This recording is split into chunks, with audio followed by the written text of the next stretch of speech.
Cinta pertama sang presdir. Bab 010. Saat dia tahu Kristal telah kembali ke dalam negeri dan memasuki dunia hiburan, Louis pun memutuskan mengikuti jejaknya.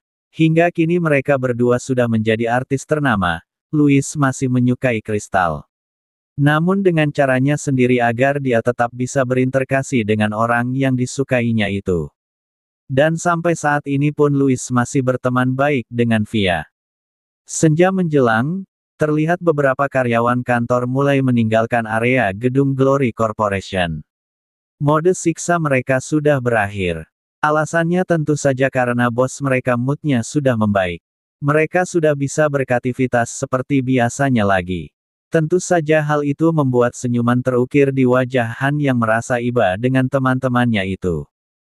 Tuan, sudah jam 5 sore. Apakah saya bisa menyiapkan mobil sekarang? Tanya Han pada bosnya yang masih terlihat berkutat dengan benda persegi di hadapannya. Apakah kau sudah ingin pulang? Tanya Zidan pada Han dengan sorot mata yang menusuk. Maaf tuan, Han bingung dengan maksud bosnya itu. Pasalnya mode siksa telah berakhir. Kini apalagi yang membuat bosnya itu tak kunjung pulang. Han tak dapat menutupi raut wajah bingungnya. Apakah kau melupakan hal penting? Tanya Zidan menggantung. Han menundukkan kepalanya, mencoba mengingat sesuatu. Apa? Apalagi sekarang? Apalagi yang terlewatkan olehku? Astaga, habislah aku. Apakah mode siksa akan berlanjut lagi? Hah, gumamnya dalam hati kemudian menghela nafas sedikit kasar.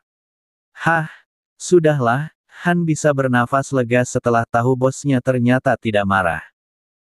Jika pekerjaanmu sudah selesai kau bisa beristirahat dulu di ruanganmu. Jam 8 kita akan melanjutkan misi kita berikutnya, jelas Zidan yang kini sudah duduk membelakangi Han. Matanya terpejam dan terukir senyum tipis di wajahnya. Baik tuan, ucap Han kemudian melangkah keluar dari ruangan itu. Ah ya, aku mengingatnya sekarang. Tuan bilang, kita lanjutkan besok. Tapi apa ya yang Tuan rencanakan? Ah, aku sudah tidak berani lagi menebak-nebak seperti waktu sebelumnya, gumam Han sambil berjalan menuju ruangannya. Waktu sudah menunjukkan pukul 8 malam, Han keluar dari ruangannya. Dia berjalan menuju ruangan bosnya. Dia mengetuk pintu, tok, tok, tok. Han masuk setelah dipersilahkan oleh bosnya. Supir telah menunggu kita di bawah tuan, Han memberi laporan. Terlihat Zidan nampak sudah siap. Kini dia nampak lebih segar. Ketanyaannya memang beberapa menit yang lalu Zidan sudah mandi di toilet pribadinya yang berada di dalam kantor. Dia benar-benar mempersiapkan diri seperti akan melakukan sesuatu yang penting. Han yang melihat bosnya itu nampak lebih tampan dari biasanya pun ikut dibuat terpesona. Wah, Tuan tidak seperti biasanya ya.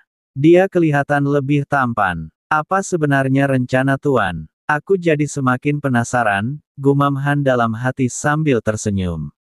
Ayo, ajaknya pada Han sambil menyambar jasnya yang tersampir di kursi kebesarannya.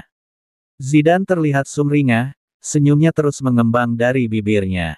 Ini benar-benar rekor. Tuan tersenyum untuk waktu yang lama, ucap Han lagi dalam hati sambil sesekali melirik Zidan yang berada di sampingnya.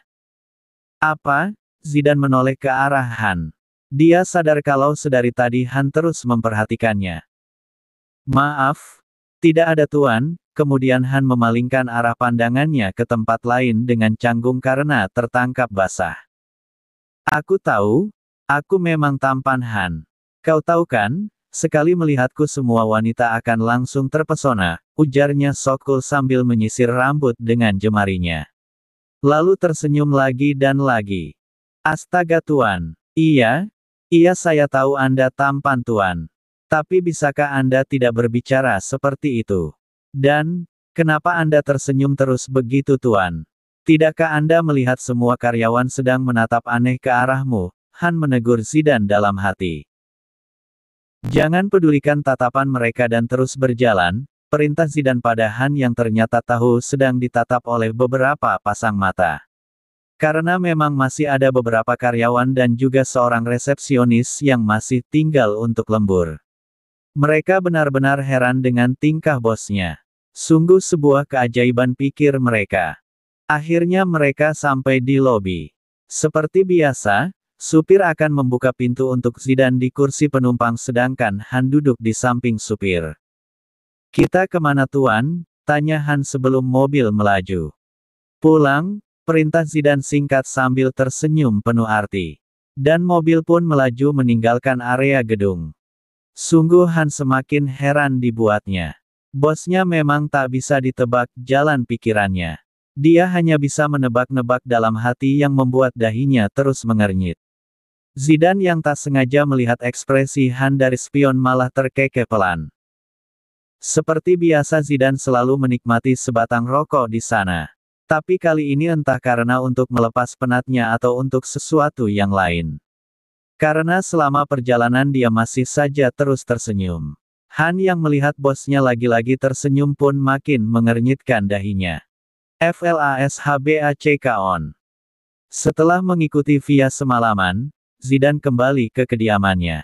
Kemudian dia berjalan ke kamar mandi untuk membersihkan diri dan menjadi lebih segar. Kini dia hanya menggunakan celana boxer hitam dan kaos abu-abu polos. Dia nampak lebih muda beberapa tahun dengan pakaian kasualnya. Zidane menyambar laptopnya di sofa dan membawanya ke atas ranjang. Dia membukanya dan mengetikkan sesuatu. Ternyata dia sedang googling dengan tajuk, "Kenapa jantung berdetak cepat," di kolom search. Beberapa ulasan dia buka, dan semua jawaban adalah sama. Jika jantung berdetak cepat hanya ada dua alasan. Pertama, Anda punya riwayat sakit jantung dan yang kedua Anda sedang jatuh cinta.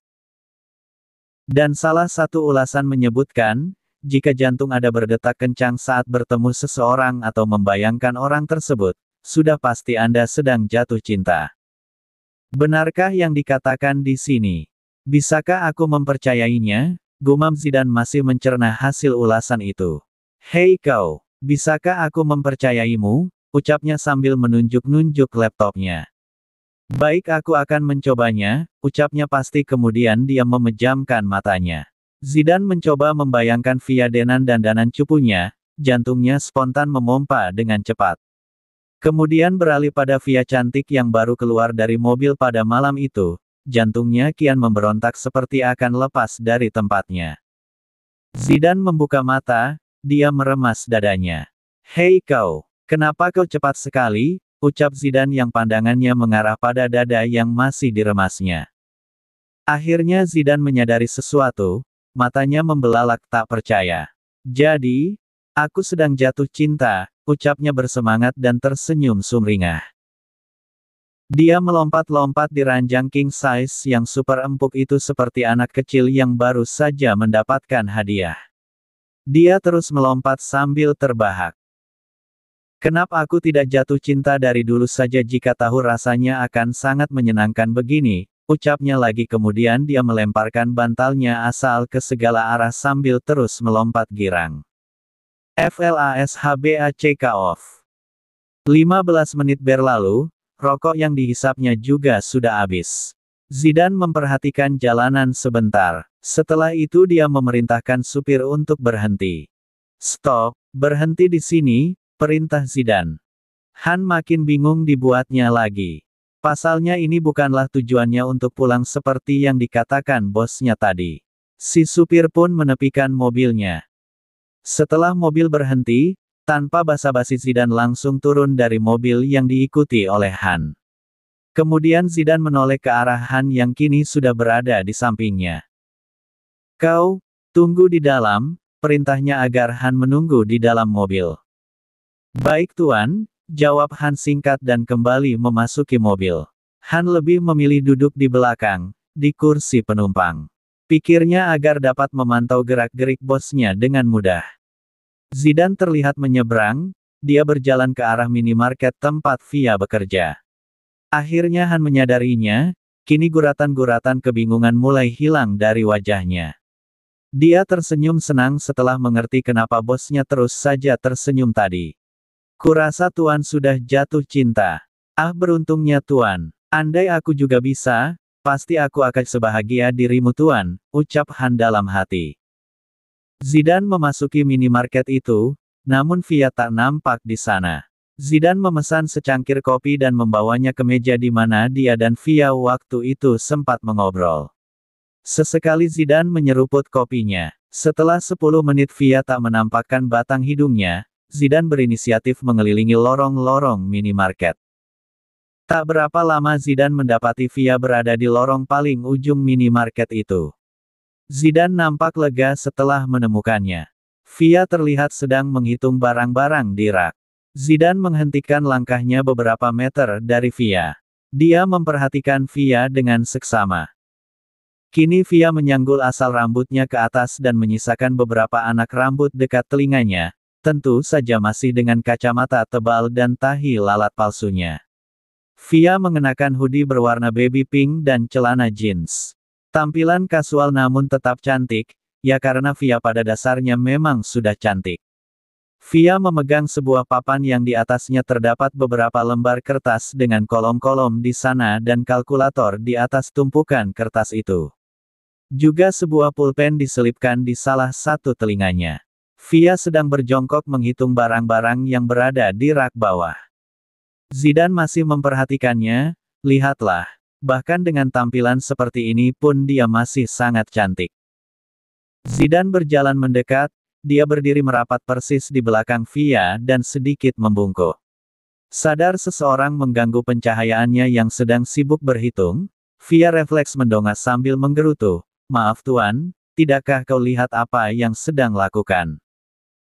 Pandangan mereka bertemu, refleks Via melempar papan yang dia pegang sembarangan dan terperanjat ke lantai. "Astaga," ucapnya kaget. Zidane terkekeh dibuatnya. "Apakah kau butuh bantuan?" ucapnya sambil mengulurkan tangan pada Via yang masih asik duduk di lantai. Awalnya Via nampak ragu, tapi kemudian dia menyambut uluran tangan Zidane. Zidane tersenyum, dia malah menarik Via kuat yang berakhir dalam dekapannya dan memojokkannya hingga ke rak. Via berusaha melepaskan tapi sulit, karena lawannya adalah lelaki yang sudah pasti tenaganya jauh di atas Via. Via menyerah, dia memilih tetap diam sambil memalingkan wajahnya ke arah lain. Zidane tersenyum tipis dan menatapnya lekat. Jantung Via malah maraton lagi di dalam, pipinya bersemu. Dia tidak tahan ingin sekali menutup wajahnya agar Zidane tidak dapat melihatnya yang sedang merona. Dia sangat malu. Astaga, apakah dia sudah gila? Apa yang dia lakukan saat ini? Aku harus kabur dari pria gila ini, gerutu Via dalam hati. Setelah menunggu beberapa saat dan Zidane tak kunjung melepasnya, Via kembali berontak. Dia berusaha lagi melepaskan diri dari dekapan Zidane yang amat kuat. Kemudian Via menatap Zidane tajam, tapi Zidane malah terkekeh lagi. "Baiklah, aku akan melepaskanmu dengan satu syarat," ucap Zidane yang menaikkan sudut bibirnya. "Apa?" tanya Via yang menunduk berusaha menutupi rona wajahnya yang sudah kemerahan. "Katakan padaku, siapa kau sebenarnya?" tanya Zidane tajam namun masih tetap tersenyum. Seketika Via membungkam mulutnya dengan tangan dan menatap Zidane tak percaya. "Apa ini? Ada apa lagi ini? Sebenarnya apa yang dia inginkan? Apakah dia benar-benar mengetahui siapa aku sebenarnya? Tapi jika sudah tahu untuk apa dia bertanya." "Hah? Mimpi apa aku semalam?" gumam Via dalam hati. Sadar kini dia sedang menatap Zidane, wajah Via merona lagi. Dia menjadi salah tingkah. Dengan jarak sedekat ini dan bertatapan seperti ini, tentu saja membuat jantungnya berdegup kencang lagi. Dan suaranya hampir terdengar sampai keluar. "Hei jantung, kumohon bekerja samalah. Jangan mempermalukan aku di sini," ucap Via dalam hati. Via melepaskan tangannya yang membungkam mulutnya sendiri. Dia kemudian menunduk, agar wajahnya yang merona tak terlihat oleh Zidane. Zidane yang memperhatikan tingkah Via pun jadi terkekeh. "Hei, mengapa kau jadi seperti itu? Seharusnya kau tidak perlu menjadi canggung dan sebagainya. Bukankah kita sudah pernah berada dalam jarak dekat seperti ini? Bahkan kau sudah berani menyentuhku seperti ini," ucap Zidane tajam diselingi seringai. Zidane mempraktekkan hal yang sama saat Via menyentuh wajahnya. Dengan lembut Zidane mengabsen setiap bagian wajah Via, persis seperti yang Via lakukan. Dia mengusap lembut kening Via yang berkerut menahan gugup. Via menutup mata dengan keras hingga kerutan-kerutan nampak jelas di sisi matanya. Dia sudah pasrah akan nasibnya. Zidane membungkam mulutnya berusaha untuk tidak tertawa. Zidane melanjutkan lagi kelakuannya pada Via. Kali ini dia mengusap alisnya, kemudian matanya. Zidane membelai lembut pipinya yang sudah merona sejak tadi. Dia memberikan jeda beberapa saat, kemudian dia mengusap lembut bibir mungil Via. Zidane menelan salivanya, dalam dirinya menginginkan lebih. Ingin sekali rasanya dia mencium bibir mungil yang berwarna merah muda itu. Apa ini? Jadi saat itu ternyata dia sudah sadar. Oh Tuhan, apa yang harus kulakukan, ucap Via dalam hati. Zidane memaku tangannya sejenak, kemudian dia menghentikan aksinya. Tahan Zidane, tahan, gumamnya dalam hati. Akhirnya Via bisa bernafas lega saat dirasa sudah tidak ada tangan yang menyentuh wajahnya. Tapi kemudian dia merasakan hawa dingin berada di sebelah wajahnya. Kau tahu, kau adalah wanita pertama yang berada sedekat ini dan sudah berani menyentuhku, ucap Zidane tepat di telinga Via. Via bisa merasakan hembusan nafas Zidane di telinganya, dia bergidik merasakan geli. Zidane tak henti-hentinya membuat Via salah tingkah. Zidane terkekeh melihat efek dari apa yang dia lakukan pada Via. Ah, jatuh cinta, mengapa sangat menyenangkan rasanya. Sungguh menggemaskan melihatnya seperti ini. Ingin sekali aku membawanya pulang dan memakannya, ucap Zidane dalam hati kegirangan. Kegugupan Via makin menjadi, dia terbelalak mendengar penuturan Zidane. Hah, habislah aku, Via merutuki dirinya dalam hati. Lalu apa yang terjadi pada wanita yang sudah berani menyentuhmu? Tanya Via takut-takut. Kau ingin tahu? Tanya Zidane agak serius. Via menjawab dengan mengangguk pelan. Kau benar-benar ingin tahu? Tanya Zidane lagi. Kini Via mengangguk pasti. Tapi sebenarnya hatinya belum siap mendengar jawaban Zidane. Dia sungguh sangat takut sebenarnya. Kalau begitu siapkan dirimu untuk mendengarkan, ucap Zidane yang masih memenjarakan Via dalam dekapannya.